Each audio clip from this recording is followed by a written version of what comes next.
I thank our hostess who is very convenient and comfortable in allowing me to choose my own subject this year.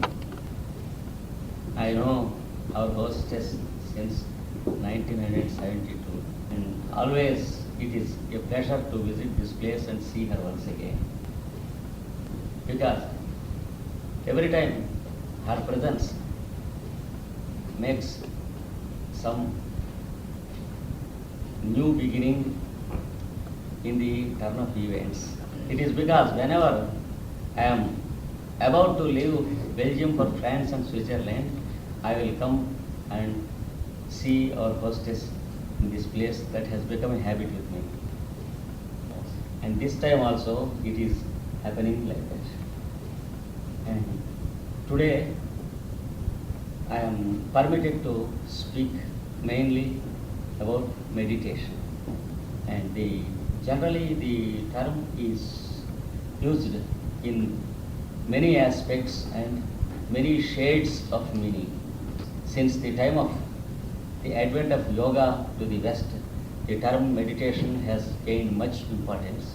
But the truth of it is, some people know the meaning of the word precisely according to the scientific sense. And they use it strictly according to the yogic principles and standards. But there are people who use the term rather vaguely. There are people who close their eyes and say that they are meditating. And when someone is sleepy in the car, closing his eyes, his friend jokes at him asking, "Are you meditating?" Some people try to concentrate the mind upon something and call it meditation. That means they use the word meditation for concentration. Some people believe that the yoga practice includes concentration of mind. You know that the real yoga path has 8 steps according to Patanjali and Bhagavad Gita. The first 4 steps belong to the external attempt of the disciple to compose himself into himself and to make his body more fit and healthy, to make the circulation of blood and the vital forces uniform, feed the various parts of the body with fresh flow of the vital currents, and to heal the various physical parts of the body, and then to rectify the defects in respiration and the circulation of the heart. These are the 4 preliminary steps in the yoga practice, which include the first 4 steps of yoga. There is an external effort of the disciple in these first 4 steps. And also there is some internal attempt to compose himself and make himself one. The internal effort, which includes the first 4 steps, is like this: to get under his control all the habit nature of himself, which we can call the behavior nature of himself, under control. The first 2 steps, yama and niyama, they include the attempt to compose the habit nature of oneself into himself. The habit forming nature is the real personality of a human being, and it is never under the control of good thoughts or education. For example, we can have many good thoughts. We may decide to do many good things, read many good books, and learn much good things, much knowledge about the good things. But still, we continue to live according to our own older habits. Our knowledge goes on adding and becoming more and more. But our habit is continuing the same as it was before we could gather some knowledge. So the true yoga student observes two different aspects in his internal existence. The one which is adding day by day in him by the way of good information, which he calls knowledge, Ce qu'il appelle le savoir, and which has no hold upon his behavior at all. And the second thing is his habits from the beginning taking a strong hold over his own behavior, having full control over himself, and that are not vulnerable to any good knowledge of any good book at all. So the second aspect of himself, upon these two aspects, the real student of yoga tries to have some control while he practices the first two steps of the Eightfold Yoga Path. That is the yama and the niyama. The positive way of living is established during these two steps, and the attitude towards his own living is gradually habituated into positiveness. His attitude towards his own life, the attitude towards his own life will be gradually transformed into a positive way of behaving, not by fighting the evil of himself, but by ignoring the negative aspect, by engrafting into his daily life a new habit and a new habituated way of living. Because he comes to understand that it is the habit nature that is controlling him, and his knowledge is not at all controlling him. And his desires are not at all controlling him. The desire to become good is not at all having a hold upon him. So there is an aspect which has full control over his internal living. The power of that one aspect will be understood by the student of yoga. That aspect is the aspect of habit.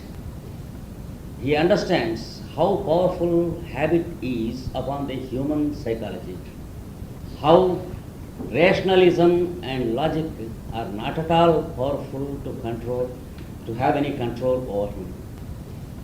Knowing this, the yoga student begins to rectify the second aspect of his internal existence. That is, he begins to experiment with the habit nature of himself, and not the rationalistic or the logical nature of himself, which has no control over him at all. In fact, what we call logic is floating upon the surface of our individual nature. And this is the reason why everyone has his own logic. Though we deceive ourselves by thinking that logic has a standard, everyone arranges his own logical steps according to his own liking, and everyone finds his own way of living reasonable to himself. Now it is this aspect that attracts the attention of the real yoga student, because the other aspects are of no use at all. When we begin to tackle the other aspects, adding knowledge to our existing knowledge, reading on valuable books one after another, knowing many valuable things one after another for 10 years or 20 years or 30 years.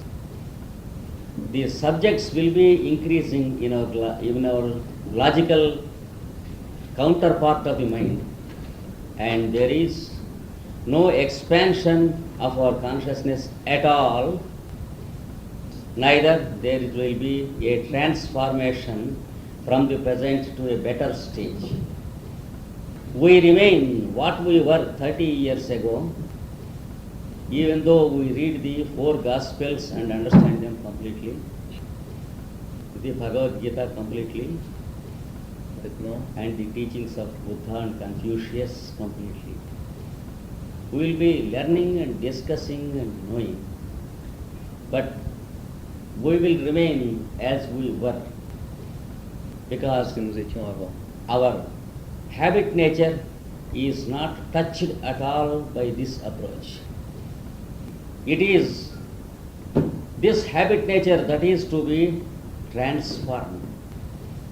And if at all there is any specific method to transform this habit nature, it is that method that is really useful to us.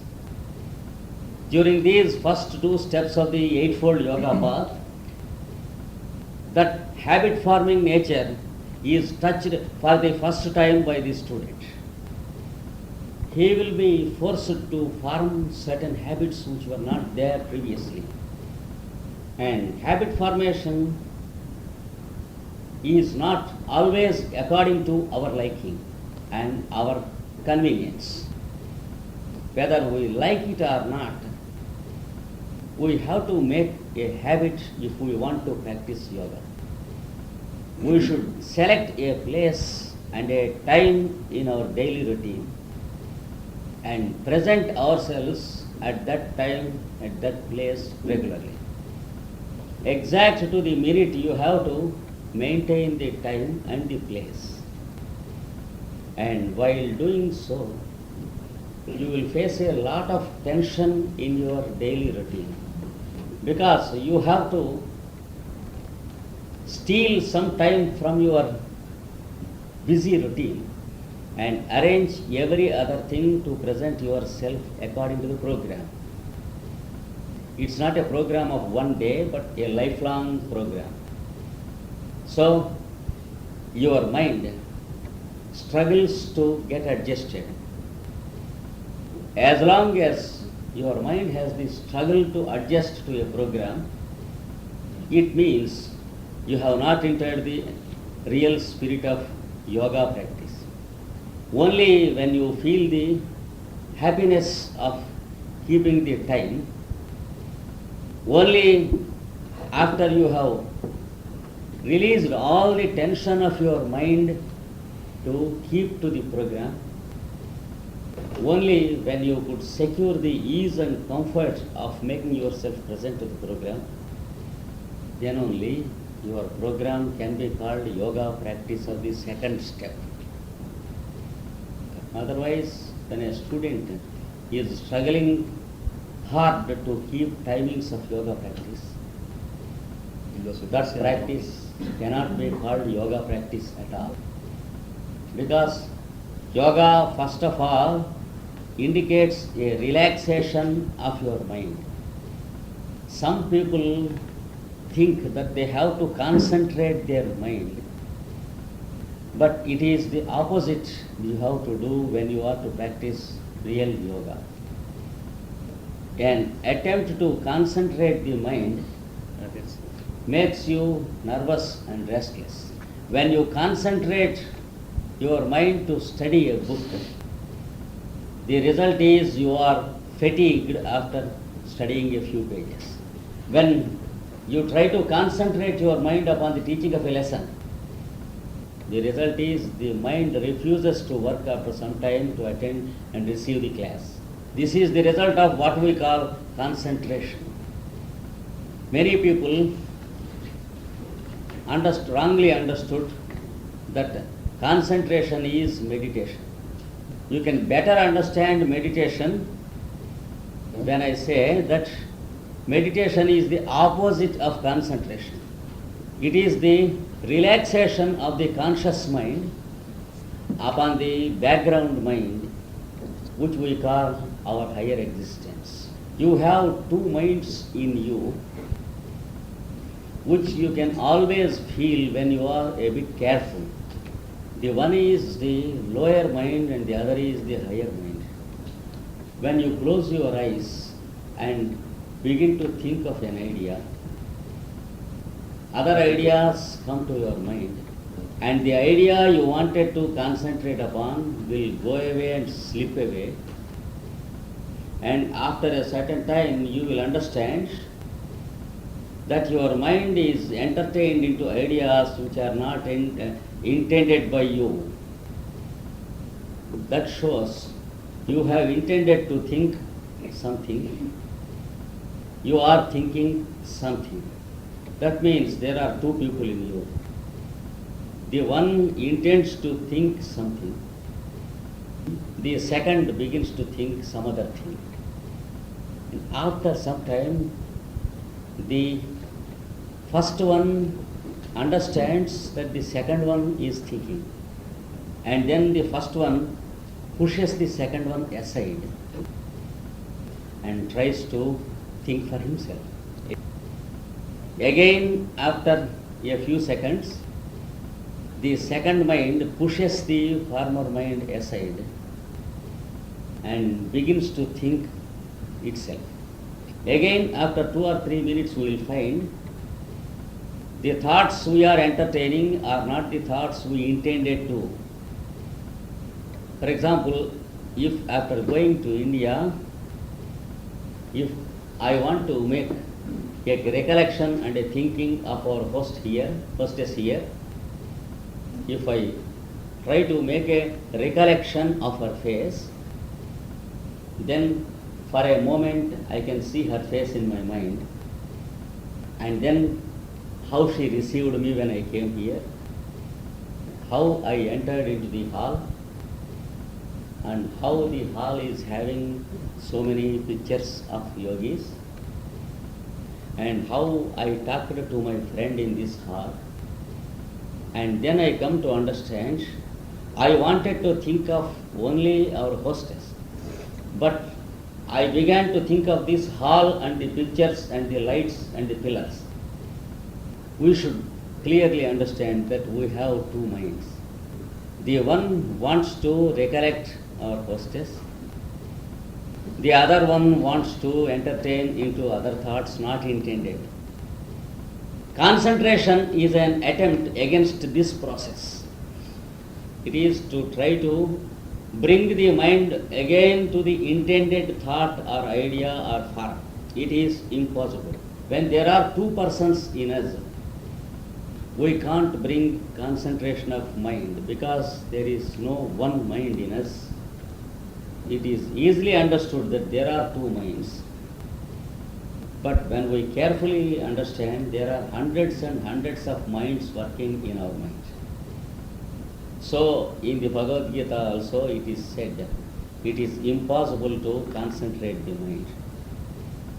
An attempt on those lines is as useless as anything. So, it is not concentration that is aimed at in the yoga practice. We have seen that mainly there are two people who are thinking in us, and the one person should get absorbed in the other. Just as a block of ice becomes a second item with the water on which it is floating, second item, though the water and ice are same, when a part of the water becomes ice block, it works as two items, the one floating on the surface of the other. This double nature, which is false in essence, it is always present in us. One is the mind which we are using, and the other mind is which is habituated to work in its own way. It is like having two servants in the house. the one who is ready to obey us, and the other who wants to do things according to his own will and wants to be maintained by you. Whenever you want to instruct the first servant, it is the second servant who interferes, and he begins to work, and he does not allow the first servant to work. This is what is normally happening in our mind. And the one servant should be made to absorb into the other. The second item should be made to absorb in the first item. The second item should be made to absorb in the first item. Then there is no first item, there is only one item. When there is another item, then only the first item becomes the first item. First item becomes the first. Only when there are two items, the first item becomes the first. When one item disappears, the first item stops to be the first and becomes the only item. Such a process is required in meditation. In the process of concentration, the two minds strengthen separately, and the conscious mind becomes more and more powerful, because an attempt to concentrate is an attempt of the conscious mind. Concentration is an attempt upon the conscious mind, and hence the attempt also is made by the conscious mind. Concentration is a process made upon the conscious mind. Concentration is a process which is made against the conscious mind, and the attempt is also made by the conscious mind. So it is the conscious mind that makes the attempt. It is the conscious mind that makes the attempt to concentrate the conscious mind. So if you ask the thief to take care of the thief, the result is a miserable failure. Suppose a thief is in the dress of a policeman.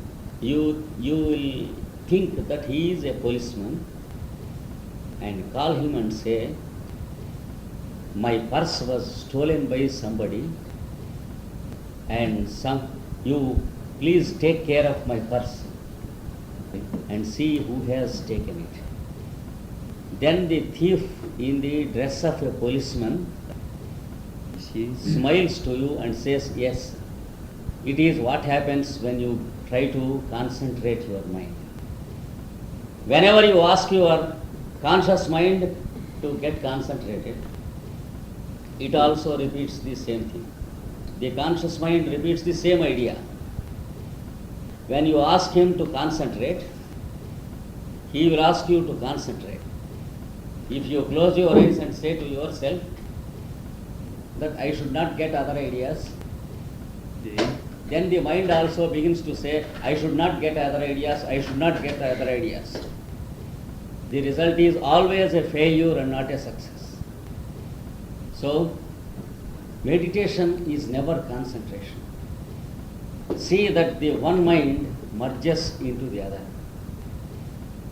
Of these two minds, the one mind should get merged in the other. The conscious mind should get merged in the higher mind. The higher mind is the truth mind in you. The lower mind is the desire mind in you. It may desire that you should practice yoga, but a desire can never be fulfilled. Second aspect of your mind should stand stable by getting the conscious mind disappear on the background of the higher mind. Then the higher background mind exists